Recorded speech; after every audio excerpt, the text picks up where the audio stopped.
केंद्रीय मंत्री ज्योतिरादित्य सिंधिया 2 दिवसीय अशोकनगर दौरे पर हैं। इस दौरान मंत्री सिंधिया का निराला अंदाज देखने को मिला है। दरअसल अशोकनगर कलेक्ट्रेट में जन समस्या के निवारण शिविर के दौरान पहुंचे सैकड़ों आवेदकों ने अपनी समस्याएं केंद्रीय मंत्री ज्योतिरादित्य सिंधिया के समक्ष रखे। इस मौके पर सिंधिया का निराला अंदाज देखने को मिला।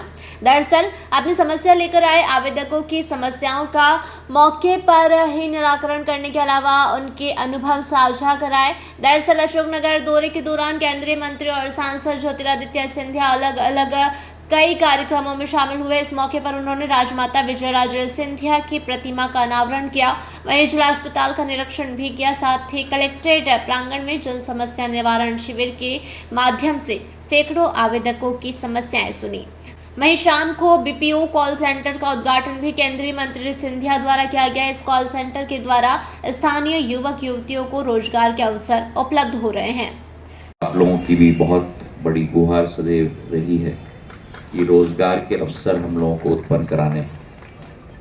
ये कॉल सेंटर की फैसिलिटी अति आधुनिक अंतर्राष्ट्रीय स्तर की, आज इसका उद्घाटन हम लोग अशोकनगर में करने जा रहे हैं।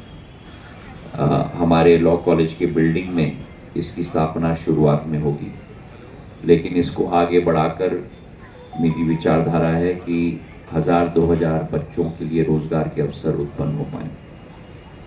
ऐसा बड़ा बिल्डिंग भी हमें स्थापित अशोकनगर में करना पड़ेगा। आज करीब 250 बच्चों की शुरुआत होगी, पर बहुत बड़ी एक सौगात जो कॉल सेंटर बॉम्बे, दिल्ली, बेंगलोर, चेन्नई में लगता है, वो कॉल सेंटर आज अशोकनगर में लगने जा रहा है।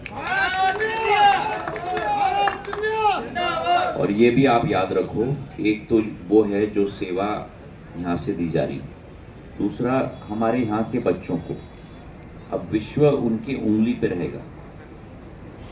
वे विश्व के साथ कनेक्टेड हो जाएंगे इस कॉल सेंटर के आधार पर। देश विदेश के लोगों के क्या स्वर होते हैं, कैसे बोलते हैं, कैसा वार्तालाप होता है, कैसा सर्विस किया जाता है, उस सब का प्रशिक्षण हमारे बच्चों को मिल रहा है और बड़ी अच्छी तनख्वाह के साथ कार्य शुरुआत होगी। ये दूसरी बात। तीसरी बात जो आज मैंने एक अखबार में पढ़ा, अशोकनगर के केंद्र विद्यालय के मुद्दे पे, मैंने आप लोगों को पहले से कहा है कि मेरा अशोकनगर जिला शायद देश का केवल एक जिला है जिस जिले में तीन विधानसभा हैं और तीनों विधानसभा में केंद्र विद्यालय स्वीकृत हो चुकी है।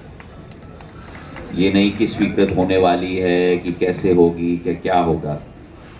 करीब 6 महीने पूर्व कैबिनेट नोट के आधार पर अशोकनगर को भी मैंने केंद्र विद्यालय दिलवा दिया था। अब केंद्र विद्यालय के लिए जमीन आवंटित होनी है।